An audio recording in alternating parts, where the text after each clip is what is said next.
بسم اللہ الرحمن الرحیم. حکم صرف اور صرف اللہ کا. نالہان کے قاضی مدرس کے بیٹے الیاس افندی کی طرف سے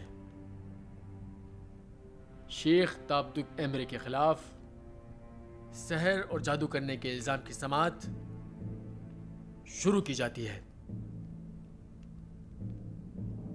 فریقین اور گواہان عدالت میں موجود ہیں. وہ اپنا تعارف کروائیں. کرالار کا رہائشی توپال حسنو کا بیٹا رضا. بردوان قبیلے کے حاجی دمیر کا بیٹا دوران. جاندار اوغلو والی شہر. نالہان شہر کے نواح میں واقع امرم سلطان قصبے میں رہائش پذیر فقیر سابق راج مستری حالیہ چمچے بنانے والا ایک بوڑھا تابدک امرے. شیخ صاحب اپنے والد کا نام بھی بتائیں. میرے والد کا نام اعظم تھا. اور تعلق کہاں سے ہے؟ ذات کیا ہے؟ آباء و اجداد کہاں سے آئے تھے؟ مشرق کے سمت سے آئے تھے، آذربائیجانی علاقے سے. ہمارا خاندان خوئی میں آباد تھا. خوئی سے ہجرت کر کے اناطولیہ میں رہائش پذیر ہوئے.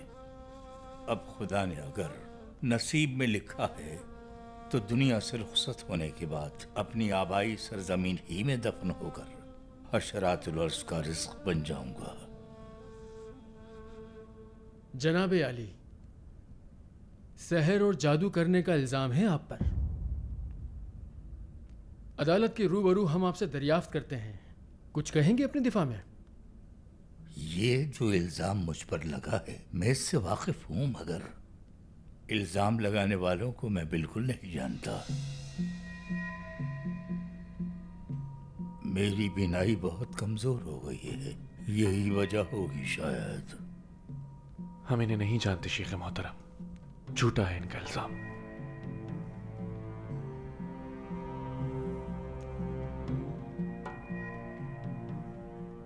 آپ کچھ نہیں کہیں گے رضا افندی؟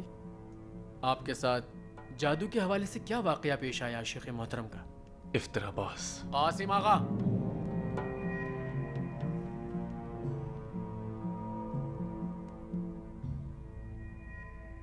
قاضی علی مقام، ایک پڑوسی کے ساتھ میرا کچھ زمین کا جھگڑا چل رہا تھا جو زمینوں کی حد بندی سے متعلق تھا. بس یہ جھگڑا طول پکڑ گیا، یہاں تک کہ عرصہ گزر گیا. پھر ہمارے گاؤں کے ایک بزرگ نے شیخ صاحب کے پاس جا کر مسئلہ حل کروانے کا مشورہ دیا.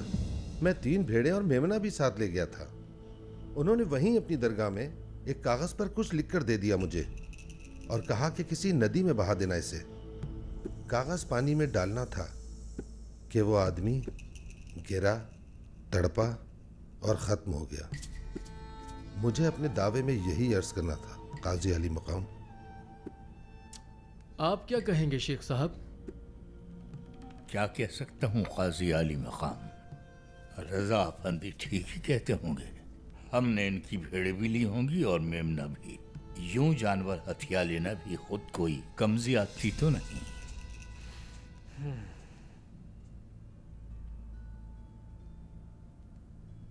ایک تقریب میں میرے مخالف نے نشے میں دھت ہو کر جب میری ماں کو برا بھلا کہا تو شیخ صاحب سے میں نے اس کے لیے بدعا کرنے کو کہا. قاضی صاحب، انہوں نے کاغذ پر کچھ لکھا، پھر انہیں پڑھا اور مجھے کہا کہ اسے اپنے جوتے کے اندر رکھ لو. میں نے ان کے کہے پر عمل کیا. گاؤں واپسی پر مجھے خبر ملی کہ شراب نوشی کی زیادتی کے سبب میرا وہ مخالف گنگا ہو گیا ہے. میں نے 40 سکے اور 50 اشرفیاں دی تھیں. بہت پیسے لیے میں نے، بہت. کسی روز درگاہ آ جانا اور اپنی رقم واپس لے جانا افندی.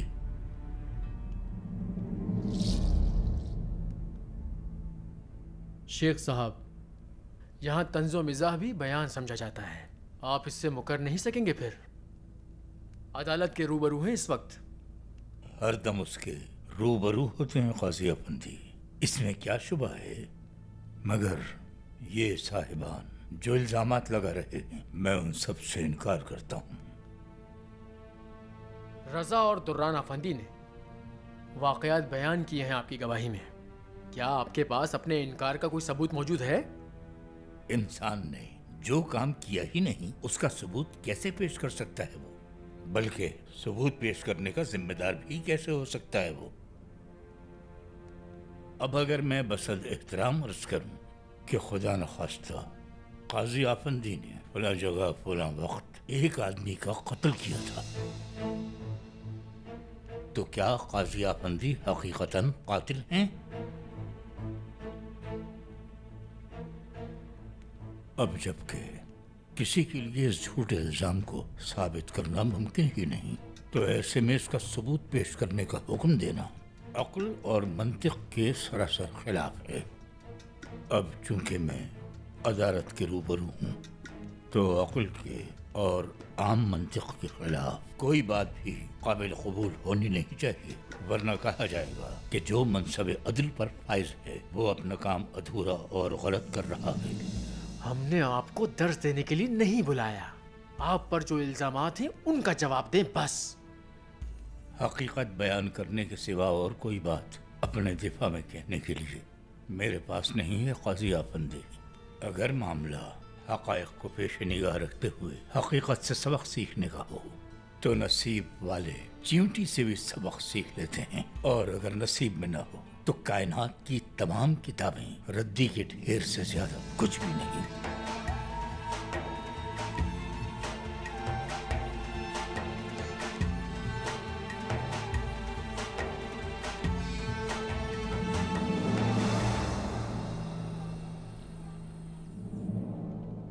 مدعی مقدمہ جاندار اوغلو کے مطابق نگراں محافظ سری آغا کو جادو اور سحر کے ذریعے شیخ صاحب نے قتل کیا ہے۔ تو پھر انہیں اپنے دعوے کے حق میں کوئی ثبوت پیش کرنا چاہیے۔ یہ واقعہ جس مقام پر پیش آیا وہاں بذات خود دیکھنے والا میرا محافظ یہاں موجود ہے قاضی علی مقام۔ ہاں بتاؤ محافظ، شیخ محترم پر جادو کا الزام کس بنیاد پر لگایا تم نے؟ مرحوم سری آغا اپنے گھوڑے پر سوار تھے۔ گھوڑے کے بدکنے سے پہلے ہم نے شیخ کو اسے گھور کر دیکھتے اور کچھ پڑھ کر پھونکتے ہوئے بھی دیکھا کہ اچانک ان کا وہ بہترین سدا ہوا گھوڑا ایک جنونی وحشی جانور بن گیا اور سر پٹ دوڑتا ہوا پہاڑیوں کی طرف آغا کو لے گیا۔ نگراں محافظ سری آغا کی قتل کے لیے جادو کی طاقت استعمال کرنے، پھر گھوڑے کو خوفزدہ کر کے بھگانے کے الزام پر شیخ محترم آپ کو کوئی اعتراض ہے؟ ہماری بات پر تو کوئی بھی انسان کا نہیں دھرتا قاضی آفندی، تو بھلا حیوان ہماری کیا سنیں گے؟ لفظوں کو گھمانا پھرانا چھوڑ دیجیے، اپنے دفاع میں کچھ کہنا ہے تو کہیے۔ سحر اور جادو کیا گیا ہے، اس سے انکار ہے آپ کو؟ استغفر اللہ قاضی علی مقام، قرآن میں لکھی واضح بات کا ہم کیسے انکار کر سکتے ہیں؟ بھلا کیا مفہوم ہے سورہ بقرہ کی آیت 102 کا؟ ہاروت اور ماروت بابل شہر میں ایک آزمائش میں مبتلا تھے۔ وہ لوگوں کو آگاہ کیے بغیر اور کفر میں نہ پڑنے کی ہدایت کے بغیر کسی کو بھی ہرگز جادو نہیں سکھایا کرتے تھے۔ غرض لوگ ہاروت اور ماروت سے میاں بیوی میں جدائی ڈالنے والا جادو سیکھا کرتے تھے۔ یہ جادوگر اللہ کے حکم کے بغیر اپنے سیکھے گئے علم سے کسی کو ضرر نہیں پہنچا سکتے تھے، اور وہ آیتوں پر جادو کو ترجیح دیا کرتے تھے۔ آخرت میں ایسے گناہ گار لوگوں کا کچھ بھی حصہ نہیں جو ایسی چیزوں کے خریدار ہوں گے۔ انہوں نے اپنی جانوں کو جس جادو کی خاطر بیچ ڈالا، کس قدر بری تھی وہ، کاش کہ انہیں معلوم ہوتا۔ چنانچہ اس آیت اور دیگر واضح اور روشن آیات کی موجودگی اور قرآن میں بیان کردہ تفصیل کے باوجود جادو جیسی چیز پر ایمان نہ رکھنا قرآن پر ایمان نہ رکھنا ہے گویا۔ قاضی علی مقام، یہ بات واضح ہے کہ ہم یہاں پر شیخ صاحب سے دین کی تبلیغ اور تفسیر کا درس سننے کے لیے ہرگز نہیں آئے۔ سبھی کے گھروں میں طاق پر رکھا ہوتا ہے قرآن۔ لیکن ہمارے یہاں طاق پر نہیں رکھا ہوا جناب۔ ان پڑھ ہونے کی وجہ سے ہم نے تو حادثے میں محفوظ کر لیا ہے۔ جناب عالی، جاندار اوغلو صاحب نے اپنے الزام کے ساتھ گواہ اور ثبوت دیے ہیں۔ جیسا کہ آپ قرآن کی روشنی میں جادو اور سحر کی حقیقت سے واقف ہیں، تو دفاع میں کیا دلیل پیش کریں گے؟ لا الہ الا اللہ، لا الہ الا اللہ کے علاوہ میرا کوئی دفاع نہیں قاضی افندی۔ مجھ پر جو الزام لگایا گیا ہے وہ صریحاً شرک ہے، کفر ہے۔ کفر کا اگر کسی پر الزام لگے تو جواب واضح ہے۔ قاضی صاحب، اس واقعے کا میں بھی عینی شاہد ہوں۔ میں اس سپاہی پر جھوٹ بولنے کا الزام نہیں لگانا چاہتا، مگر یہ درست نہیں۔ میں نے خود اپنی آنکھوں سے دیکھا تھا، گھوڑا بدک گیا تھا بس۔ انہوں نے اس حیوان پر کچھ پڑھ کر پھونکا قاضی صاحب، جو ہم سب نے اپنی آنکھوں سے دیکھا۔ میں کہتا ہوں میں نے ایسا نہیں کیا، سپاہی کہتا ہے نہیں اس نے کیا، پھر تو بس ایک ہی گواہ باقی رہ جاتا ہے جس کی گواہی پر فیصلہ ہو سکے۔ گھوڑے کو بلا لیجیے قاضی افندی۔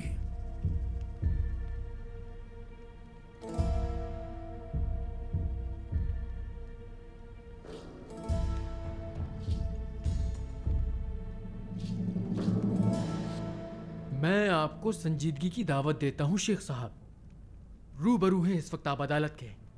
قانون بے زبانوں کی نہیں، زبان والوں کی سنتا ہے۔ درست بات ہے، وہ بول نہیں سکتا، مگر وہ یہاں موجود صاحبان کی طرح جھوٹ بھی نہیں بولتا، اور پھر یہ بھی کہ یقیناً اس کی زبان سمجھنے والے لوگ بھی موجود ہوں گے ہمارے آس پاس۔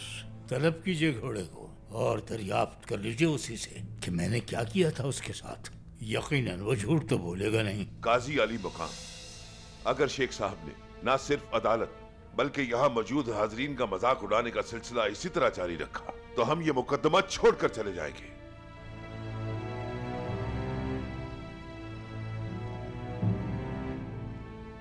شیخ صاحب، آخری بار تنبیہ کر رہے ہیں ہم آپ کو، اب ایسا کیا تو آپ کو یہاں سے اسی وقت جانا ہوگا۔ میں تو یہاں آنا ہی نہیں چاہتا تھا قاضی افندی۔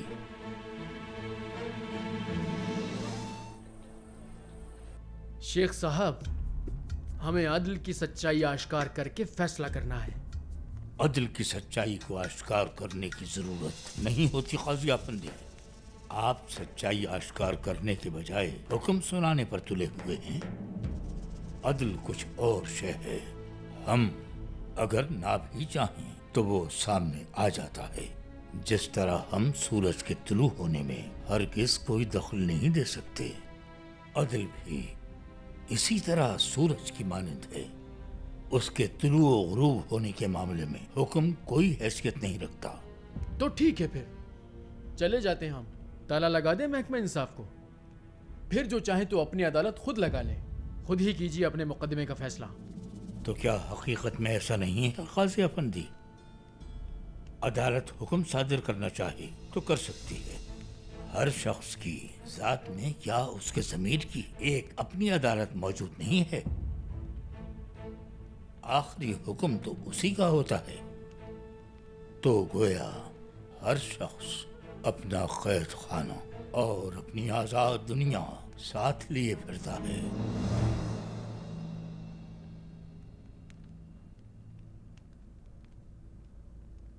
آپ کے پاس اپنے دفاع میں کہنے کے لیے کچھ نہیں شیخ محترم۔ مقدمے کی پوری سماعت میں نہ کوئی اعتراض سامنے آیا، نہ ہی کوئی ٹھوس ثبوت دیا گیا۔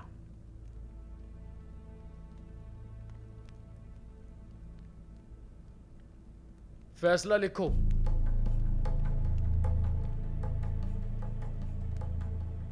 شیخ تابدو کیمرے موصوف کے خلاف سحر اور جادوگری کے الزام سے متعلق فریقین کو سنا گیا۔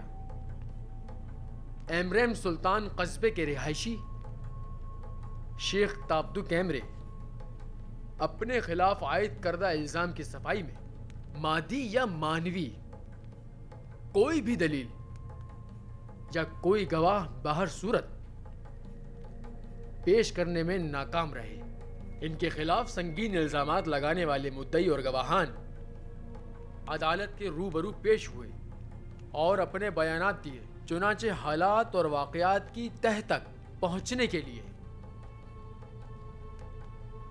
مزید تفتیش کی جائے گی۔